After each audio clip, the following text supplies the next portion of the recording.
Oh wow.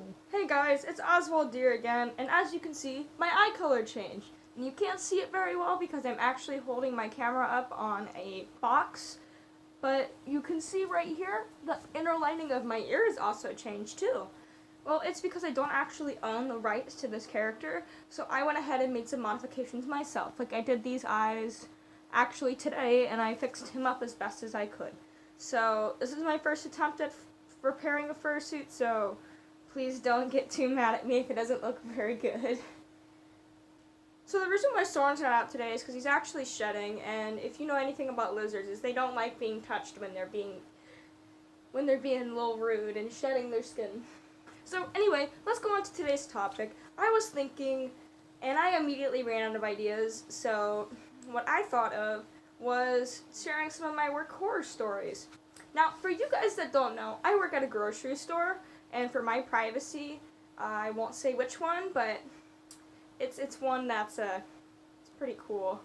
I recommend getting my 5% employee discount if you ever stop by.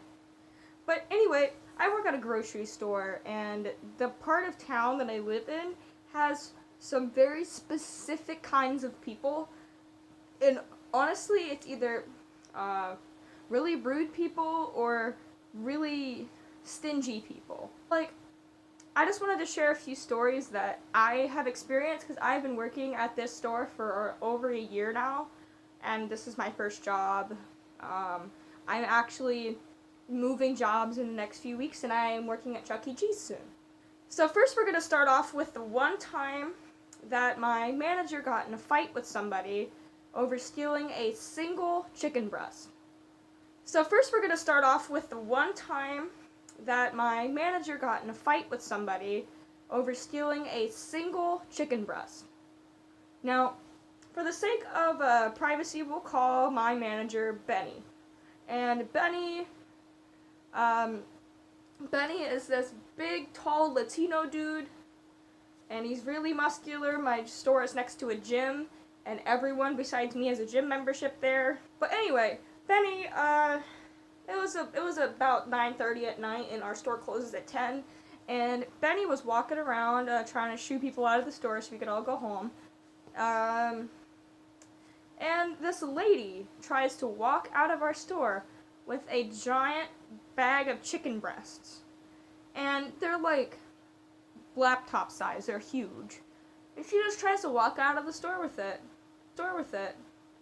Now, he tries to be the good person and actually asks her to put it away, but then she starts running.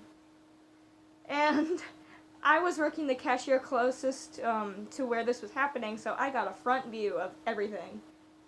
So Benny ran outside after this lady and tackled her to the ground outside of her store. And they started getting into an altercation, and he ended up restraining this woman while we called the police, and she was arrested for petty theft. And then we realized that she was a part of a crime ring that has been stealing from the local stores in my plaza for the past few months. And so since then, we've had police cars outside of my work for about 4 or 5 weeks since that happened. So the moral of the story is to not steal chicken breast from a tall Latino guy named Benny, because he will tackle you to the ground outside of a white trash supermarket. Okay, this next story I'm going to tell you happened yesterday as of this recording.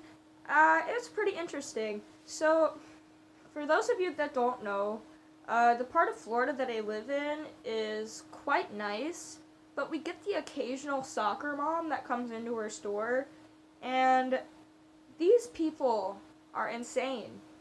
Like, I was just bagging this lady's groceries because I'm a cashier and we're always understaffed, so I have to run things through the register and bag them with the other hand. So I'm multitasking, and this lady is talking to some other woman in the line, and we have a rewards card system where, "Hi, do you have a rewards card?" is what we have to say every time somebody comes to our register. So I ended up telling this lady 4 times if she had a rewards card. I asked her, and I didn't get an answer. So I ended up using our store card while she was waiting so she wouldn't be alarmed that she didn't get any of the store sales. Then this lady decides to chew me out in front of the entire store because I didn't give her the discount, but this was after I put in her card number. And you still get the points from our rewards card if you put in your number at all through the transaction. So I did that, and she's screaming at me, and and then the poor bagger that eventually joined me, he was just trying to bag the groceries as fast as he could, because she ended up buying like $200 worth of groceries, and he was trying the best he could, and he ended up putting the cilantro and wonton wrappers in the same bag, just those 2 items. And this lady flipped. She ended up bagging everything herself after having us individually bag each item in a $200 grocery order because she didn't want anything to get damaged. We used 50 plus bags in that transaction because she wanted every single item individually bagged. And then about 10 minutes later, I get a call from the manager's kiosk to ask why I was being so rude to a customer. That I was rolling my eyes, that I was just being a very bad person. And I know I'm a very cynical person. Like, if you know me in real life, I'm very narcissistic and I love to complain. That's why I made this YouTube channel. But anyway, it was the bagger who we'll call Sebastian, who was rolling his eyes and being very rude to the customer.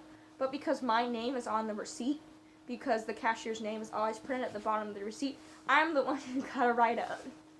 And I go into work tomorrow, so we're going to try and fix that. But yeah, I was still smiling, even though this lady took forever, and she made me put in her card 3 times and call the manager over because her card wouldn't scan, even though it was already in the system. People are so rude. Alright, and the last story I'm going to tell you today is the story of when the power went out at work.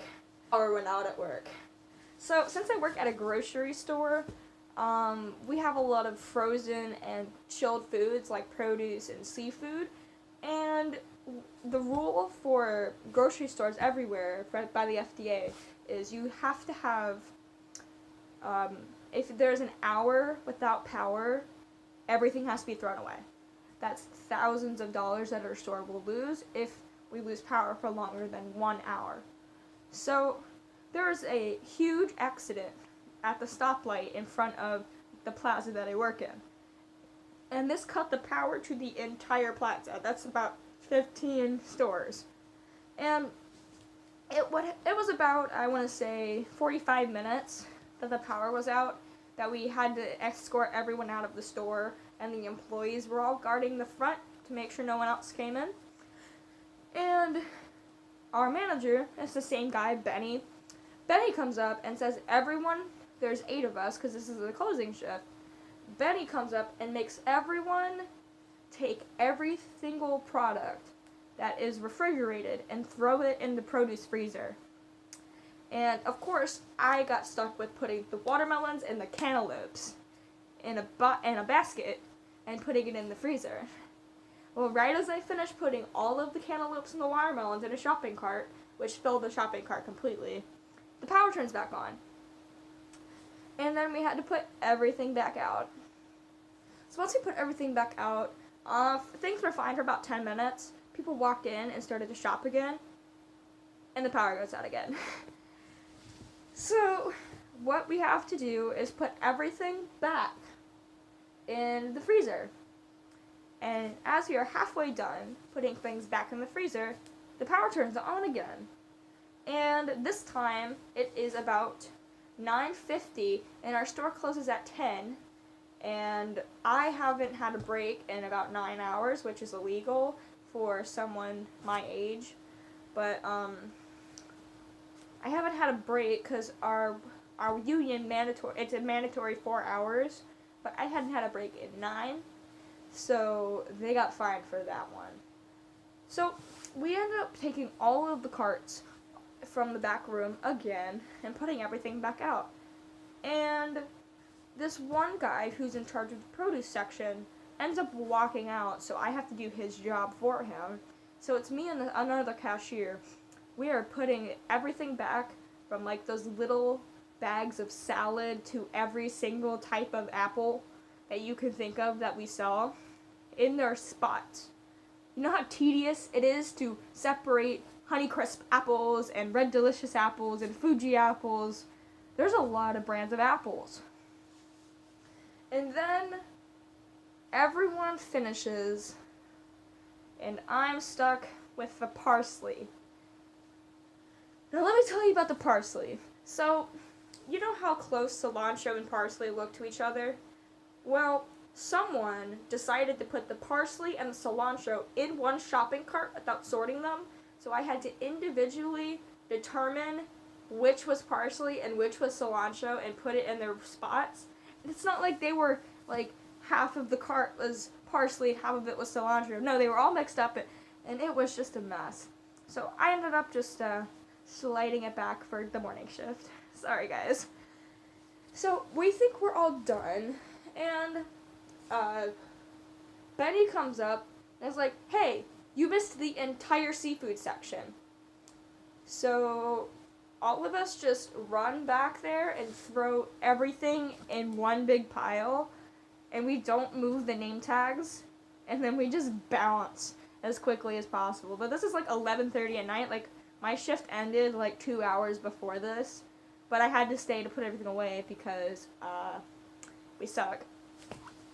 So the morning shift definitely had a fun time. I came in later that afternoon, and boy, oh boy, were they in a bad mood. Thank you so much for watching. Sorry it wasn't a very interesting video. I'll try to come up with a better one on Tuesday. And make sure you keep out for the clip show that I will be putting up on the Tuesday following June 3rd. Because that's the next meet, Surfers Dog Days of Summer. I will be putting up a clip show of that. And I hope you like my new alterations. Thank you so much for watching. Make sure to like, comment, and subscribe. I will see you in the next video.